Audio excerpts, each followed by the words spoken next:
everyone, my name is Lisa and welcome to Okonomi Kitchen. This is my new channel where I'll be sharing veganized Asian-inspired recipes with a big emphasis on modern Japanese cooking with a little sprinkle of classic recipes that I cook here in my kitchen. These are dishes that I grew up eating, so there's probably going to be a lot of recipes that I've adapted from my mom and my grandma, as well as dishes that I just love and have been inspired by places I've traveled to, dishes I've tried, and just random ideas that pop into my head and I just bring to life. When it comes to home cooking, making sure it actually tastes good and staying true to the dish is my #1 priority, but I try to share tips and tricks along the way to make things easier, quicker, and a lot more accessible without compromising flavor. I'm super duper excited to be starting this new channel, so if you're interested in veganized Asian inspired dishes or just classic comfort food in general, I hope you consider subscribing to stick around and come hang out with me as we make some bomb delicious food together. To kick off this channel, I'm going to share with you how to make the best vegan Japanese curry. Japanese curry is one of my favorite dishes, hands down. I could eat it every single day like I have the past week.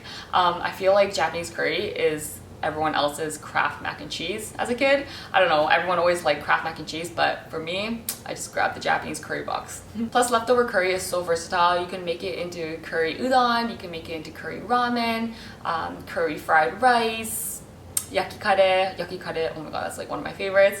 And I also made grilled cheese with it. It's pretty good. I did a whole week of all things Japanese curry on my blog, from making your own curry powder to making your own curry cubes, curry udon, this curry recipe, curry for one, curry, what else did I make? Curry yaki kare, and there's gonna be so much more to come in the near future.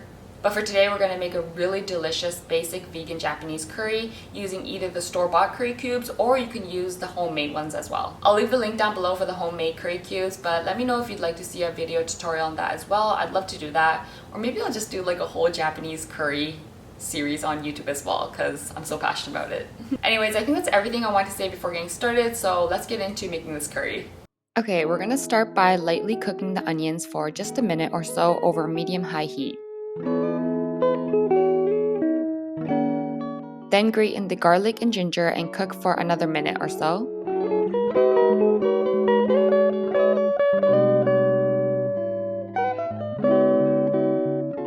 Then add in the carrots, potatoes, and mushrooms and cook for another 5 minutes.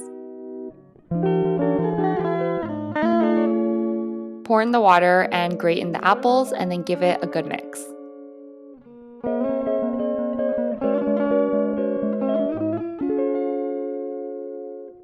Once it reaches a boil, add in the soy curls if you're adding protein. Then just let that simmer over low heat for about 15 minutes.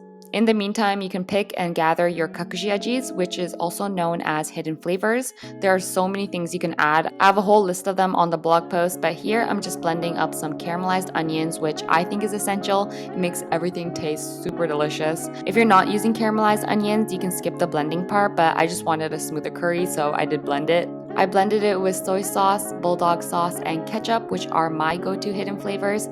I'll list out other things you can add to the curry on the side that I've tried as well. And in the blog post, there are even more that I've seen but haven't tried for myself yet. Once you can pierce the potatoes, stir in the curry cubes. I find it easier to chop them up and then kind of dissolving it in the ladle like this so that you don't end up with chunks of undissolved roux. If you're using the homemade ones, it'll dissolve much easier. Just make sure to thaw it out if you have them frozen. Give it a good mix and then add in the kakushi aji mixture or just whatever you want to add. I also decided to add in some cocoa powder here last minute just to deepen up the flavor.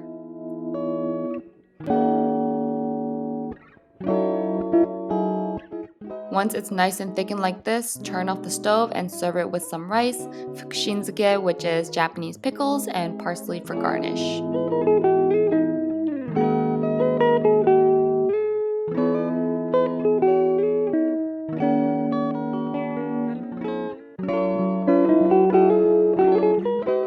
So that's how I make my very best vegan Japanese curry. Obviously, using the box stuff, you're gonna get that true Japanese curry flavor because of all the flavorings in it, but the homemade one is pretty damn close, especially if you add kakushi aji and some salt to it because it doesn't have MSG like the curry cubes do. Make sure if you're using homemade curry cubes to add in salt because it doesn't have salt in the actual recipe, and salt really brings all the flavors together for the curry. I know 99.9% of the time people will say from scratch will always taste better, but I feel like Japanese curry is an exception. Maybe I'm biased because I grew up eating it, but Something about the Japanese curry cubes that come in a box is so... However, if you eat this curry as often as I do and want a healthier option, I think the curry cubes are a really great alternative. Anyways, that concludes today's video. I hope you give this curry recipe a try and love it as much as I do. Thank you guys so much for watching and hanging out with me today. I hope you're having the best day, and I'll see you in the next one.